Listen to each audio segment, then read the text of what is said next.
Our special guest today is Liz Bilodeau. She's with Adventist Healthcare. She's a registered dietitian, has done this for a very, very long time. So Liz, like all of us, we're stuck at home, and I was very tempted the first day of the quarantine to eat all of my snacks, but I know that was not a good idea. What are you doing to fight off cravings? Because for a lot of us, when we get stressed, we eat. Yes, that's most of us. Food, especially the junky foods, the high salt, sugar, fat foods tend to make our brain happier, get that dopamine release, give us a little pick-me-up. So food does, at least temporarily, make us feel a little happier, a little more comfort. So a lot of us are doing that right now. A better plan would be to have a lot of healthy snacks on hand, but also eating regularly and having maybe a meal plan, knowing where your next meal is going to happen, what it's going to be, can help too. In this unstructured time a lot of us are dealing with, a lot of us aren't in a normal routine. Therefore, we can wait a little bit too long to get to the next meal. And once we get hungry, our food choices tend to decline. Like All bets are off. all bets are off. We're hungry. We want something right now. So generally speaking, we go for like the instant foods, which is, the processed foods. It's not as good for us. That will satisfy us real quick. So just making sure you eat regularly, as silly as that may sound, can help with those impulses to reach for something not so great. So keep that in mind. And with stress, which a lot of us are feeling right now, food is important, but also staying active. So going outside. Today's not a great day to be outside, but we've had some really wonderful, beautiful days. So getting outside and getting moving, because exercise is amazing for our brain and dealing with stress. So it's being outside in nature and seeing some of the greenery and all the beautiful flowers, and that is good for our brain as well. So not always just relying on food for that temporary comfort, but seeking other ways to feel better in this time. Okay, I like that. So talk to us practically about some of the foods that maybe even you're having personally, if I can put you on the spot. Oh, of course. Well, it's all about balance, right? Leveling out the not as great choices with some other ones. So right now I'm trying to, despite the grocery stores being a little limited, so you might not get what you want, but really, as silly as it, we've heard this from over and over and over again for our whole lives, fruits and veggies. And it's very repetitive, right? Fruits and veggies. But I mean, that's what we should be eating right now. They're good for us always, but then right now we want our immune system stronger. So all our meals have fruits and or vegetables in my house. That's usually what our snacks are too. So we always have like carrot sticks, pepper sticks, cucumbers. We cut up apples all the time. Maybe put some almond butter, some peanut butter on there. That's a big piece of the meals in our house because it keeps us well. And if you do it right, they can be tasty too. They don't quite give you the same dopamine hit that the bag of chips or the ice cream or those other things might do. But again, if you have regularly scheduled, well-balanced meals, you'll get less of those cravings than if you're eating at weird hours because you don't have a regular work day and commute time and all that. It should keep some of those things at bay. So personally, I use a lot of whole grains and beans and lentils and that kind of stuff, and because that's what I do. So I gotta practice what I preach a little bit. One of the catchphrases we've heard a lot the last few years are superfoods when it comes to vegetables and fruits. Is there such a thing, or are any vegetables and fruits going to do it for us? They're all different for different price of life, right? So yes, if you're eating kale, it's going to be better for you than if you're just eating iceberg lettuce. So tend to go more for the vibrantly colored things. Tends to give you nutrition. All fruits and vegetables are good for you. Like I can't think of one that I'm like, oh no, don't touch that. All of them have something to offer, and they all have something different to offer.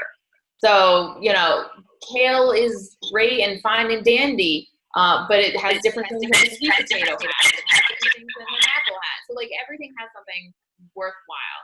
So while people are very into that whole catchphrase, superfoods, and it usually just means they're really high in, vitamin C or some phytochemical or something like that, they're all good for you. If you're eating enough of whatever is available in your region, you're probably doing just fine.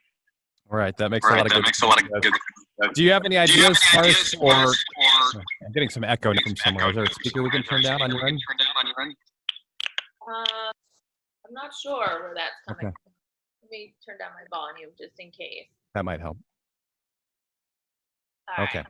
Let's give another shot here. So with what's around the house, we only have certain things. We're not grocery shopping as much. Give us some things that are easy for us to make that are healthy at home with maybe some of the pantry staples we already have, Liz.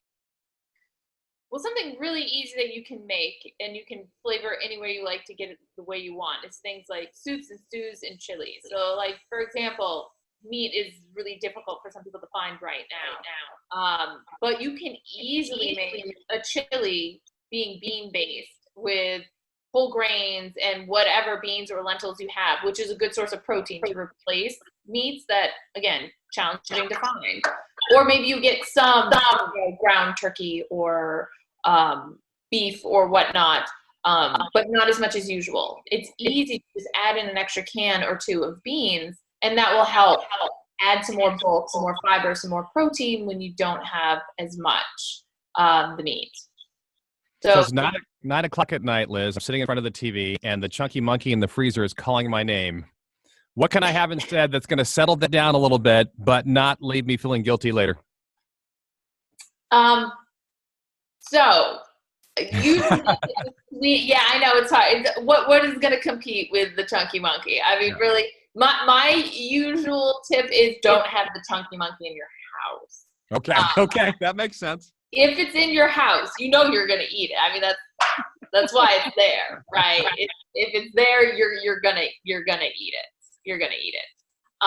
So with all the junk foods, whether or not everyone has their different things. Some are like the sweet ice cream chunky monkey. Some are like the potato chips. If you have a particular trigger food, I generally recommend not having it around. If you can't quite control yourself with certain foods, we all have those foods. It's different for everybody. We all have those certain things.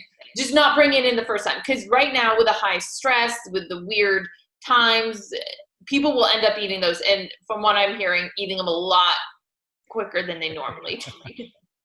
All right, Liz, I want to be realistic here for just a second, though, because I am a sweet tooth, okay? I'm that person you're talking about. I see it, I eat it, so I can't have it. So what is a good alternative for something I can't have? Maybe not super healthy for me. We're like, okay, if you're going to have to do it, Jerry, this is better than that. So getting a lower cal ice cream might help if you're stuck with the ice cream. Personally, one of my favorites is getting a spoonful of peanut butter, a healthy one, not full of all those added oils and sugars and stuff.